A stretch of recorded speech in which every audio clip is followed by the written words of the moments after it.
Hello everybody and welcome back to the channel. My name is Invin. Today I am going to be bringing you guys a video on the best multiplayer class for Cold War in Season 3. So since yesterday's update has dropped, we have seen a ton of changes to weapons and to the way that the movement works in this game. And this new class that I have found with the AK-47 is absolutely unreal. Now if you are new to the channel, make sure you drop a subscribe down below. We're trying to hit 1.5k subs, so your support will be much appreciated. And if you do go on to enjoy the video, don't forget to drop a like down below as well, as that really helps out the video, and let me know in the comments which is your new favorite gun in this season. Now after this video I'm pretty sure it's going to be the AK-47, and this is why. So going into the video here, I'm going to show you guys some gameplay in the background. You'll be able to see how good this gun actually is and the destruction that I've been able to go on in Nuketown 24/7 trying to get this, you know, ready and fine-tuned for you guys so that it's kind of the best possible class that it can be. And basically this gun has zero recoil with this class setup now, so literally the gun has gone from having a little bit of negative recoil in the first instance when the game first released,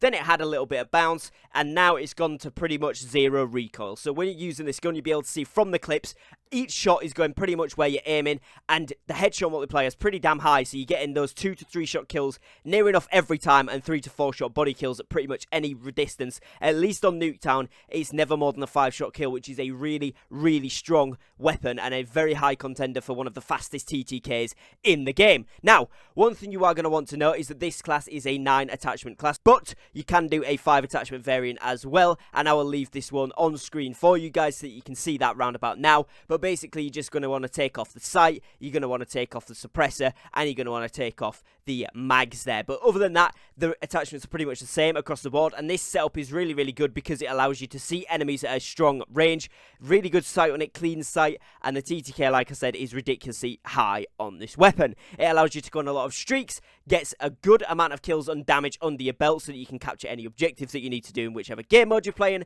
and basically you're going to be shredding enemies with this class because the update has given it so much more potential with the lowered recoil. Now another honourable mention here is the Krig 6, and I am going to have a Krig 6 class going out soon because this is also going to be a strong contender for Warzone. The Krig 6 has had a huge damage buff, which is making it a very strong weapon now, but the AK-47 on this build is stupidly good in multiplayer. Guys, try it out. It's beating the PPSH, which everyone thinks is really OP at the moment. It's contending with the LC-10. Obviously right up close, the LC-10 is going to have the advantage, but anything over 10 meters you're going to be beating that LC-10 every single time, providing you hit your shots, which is really good. Here's the class on screen now for you guys so that you can see exactly what you need to be building. So on this weapon class, you're going to need to run Gunfighter to enable you to have all of those attachments. Like I say there, those 9 attachments are going to require Gunfighter, so that is what you're going to run on this class as opposed to that perk Greed or whatever else you were running. The perks I've gone with are Flat Jacket, Scavenger and Ninja, but if you are going for camos and you want to get those stuns or flashes, I'd recommend swapping out Flat Jacket for TACMAS just so you can get those camos without flashing or stunning yourself,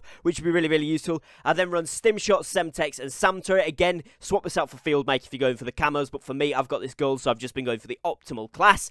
I've then paired that with a Diamati, but pair it with whatever weapon you would like to as a secondary. Again, if you're going for camos or if you're going for any weapon challenges, just whack those on in that secondary slot there. But I'm not going for any at the moment, and I'm just going for camos and the Diamati, so I've whacked that one on. And then the actual AK itself. Now, it doesn't matter what variant you use. I've gone with the Iron Curtain just because I have that variant, but it doesn't matter at all. Just change the attachments out for these ones, providing that you've got them. So you're going to want to use the Microflex LED, the KGB Eliminator muzzle, the 18.2-inch VDV reinforced heavy barrel, the Tiger Team Spotlight, the Spetsnaz Grip underbarrel, the VDV 50-round mags, the Groot Elastic Wrap, and the KGB Skeletal Stock.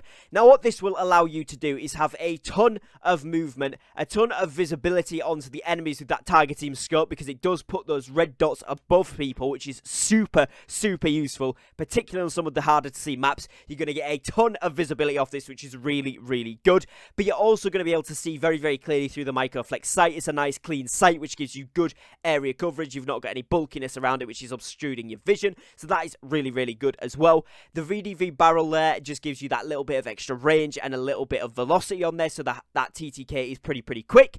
And then you've also got that KGB Eliminator muzzle on there, which what that does is reduce the recoil on it, along with the stock and the underbarrel all combined together, which help you to just get that really steady aim, which is pretty much zero recoil, as you'll see. The only time you get a slight bit is with when you get hit, but obviously if you do put the glue elastic wrap on like I have, then obviously that's reduced by 90%, which means it's a very slight bob at best. Usually it's pretty much nothing, and you're just going to be lasering people straight down. You can peek people on headies, you can peek people on any sort of different position where they could be, and the advantage of having that Team Tiger spotlight on there is that they pop up in red so that you can see them even in the particularly dark areas of the map. If they're running the operator skins, which are particularly dark and hard to see, this will highlight the enemies very, very easily for you guys, and you'll be able to get a ton of kills and a ton of streaks very, very easily. Now obviously there is some other variants, as I said, you can do. You can take off the optic, you can take off the body, and you can take off the magazine there if you do want to run just a 5 attachment variant, but obviously the 9 attachment one is the optimal one for getting the most kills the quickest at possible times. So definitely try this out if you haven't done so already, and try out the AK if you haven't done so since the update, because it is absolutely nutty. Now let me know what you guys think of this class down in the comments below, and stay tuned to the channel if you are interested in Season 3 Cold War and Warzone content, because there is going to be a ton more coming over today and the coming days as well. So thank you guys for watching, take care, and peace.